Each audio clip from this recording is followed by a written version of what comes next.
organize, arm itself, or care for the wounded. Also on Saturday, the Israeli military struck a makeshift mosque during noon prayer in the Shati refugee camp in West Gaza City, killing at least 20 Palestinians. Then on Sunday, Israeli airstrikes on a United Nations school sheltering thousands of displaced Palestinians in the Nuseirat refugee camp killed at least 22 and injured over 100 people. Meanwhile, rescue workers say they found at least 60 bodies under the rubble of the Shuja'iyah neighborhood of Gaza City following Israel's withdrawal from the area last week after leaving it in ruins. This weekend, UN Secretary General Antonio Guterres told a donors conference for the UN Agency for Palestinian Refugees, UNRWA, quote, "Just when we thought it couldn't get any worse in Gaza, somehow appallingly, civilians are being pushed into ever deeper circles of hell," he said. For more, we go to Mohammed Shahada, a writer and analyst from Gaza, chief communications at Euro-Mediterranean Human Rights Monitor, columnist for the Forward newspaper, a Jewish weekly in New York. He's joining us from Copenhagen, Denmark. Mohammed, welcome back to Democracy Now! First of all, talk about this safe zone that Israel struck on Saturday, killing 90, injuring hundreds of others. Thanks so much for having me, Amy. Well, the first thing is that this is not the first time where they conduct such an atrocity, such a carnage, a bloodbath with immense magnitude, and then claim there was a Hamas leader there to cover it up.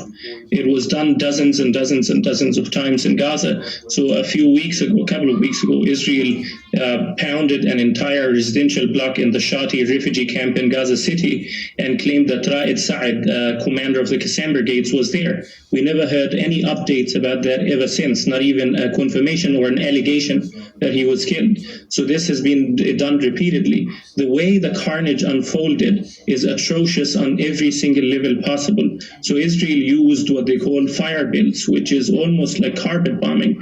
They dropped simultaneously about 5 bombs, each is about 2,000 pounds, on top of what they have designated themselves as Gaza's only humanitarian safe zone, that they've been crowding hundreds of thousands of people there by force, and then bombed them to kill and wound over 400 people.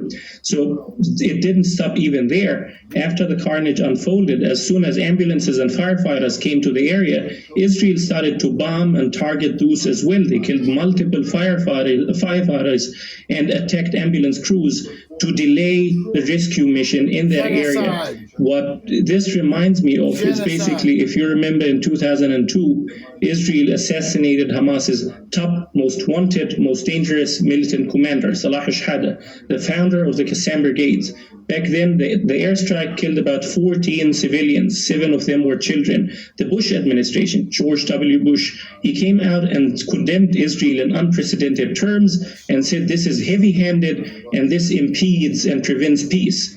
That was George Bush at the time. Now we are in a situation where it's so insane that Biden was not only silent, dead silent, not a word on this, but he's the one that provided all the weaponry, all the bombs that Israel very gladly obliged and rained down on that refugee humanitarian safe zone. You also had at that time, you had about 27 Israeli pilots in 2002 that declared they would not participate anymore in reserve service in the IDF because of the human casualty, the high death toll, 7 children, only 7. At this point, what you have is near unanimity in the Israeli political and defense establishment of saying this was more than justified. This was a great operation, although they cannot until now confirm or provide any evidence that Al-Daif, the commander of the Qassam Brigades, was even there. So we've got to a situation where Israel is being told you can do whatever you want, anything you want at all. That's basically the message they're getting from the Biden administration and from the European Union as well, from European member states. The only red line that Biden is implementing, and that's something that I keep hearing from sources close to the White House, is that just don't engage in a regional conflict that involves Iran and Lebanon and bugs the United States down into that war. Otherwise, carry on with whatever you want. We heard a lot of red lines about Rafah from Biden in May. And as soon as Israel went in, turned Rafah into what humanitarian workers are now calling a wasteland. Nothing is left there. Almost virtually nothing is standing. They burned, destroyed homes on their way systematically, left dozens of bodies to rot and decompose and get eaten by dogs and cats on the street. And sometimes they scoop it with bulldozers and bury it with the rubble if there's a humanitarian mission coming in. We saw unimaginable, unique, unprecedented ugliness that violate every norm, not only of international law, but of common humanity. And Biden is unwilling to put down a foot and say, you violated any of my red lines.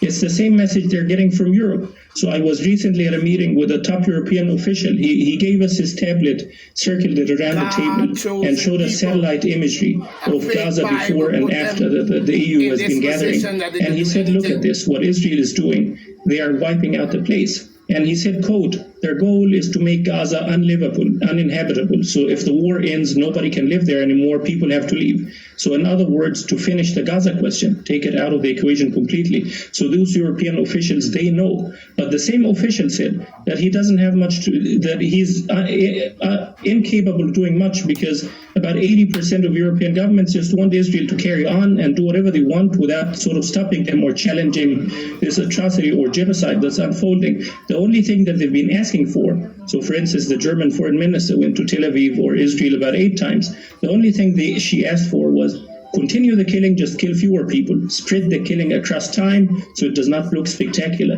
Occasionally, Israel violates that and kills over 100 people, but as long as they keep it about 100 people per day. Again, I cannot imagine that this number is acceptable. 100 people per day, this is okay for European and capitals and Western governments. Mohammed Shahada, we're here in Milwaukee covering the Republican National Convention. Can you talk about President Trump's policy when it comes to Israel? Talk about his relationship with Netanyahu. Talk about what happened during the Great March of Return, moving the embassy, etc. Well, basically, Trump his second term is a nightmare for people in Gaza because he's been very clear during the Biden-Trump debate, the presidential debate, that Israel wants to carry on and continue this war indefinitely, and he's willing to indulge in that, to let them finish the job, as he said.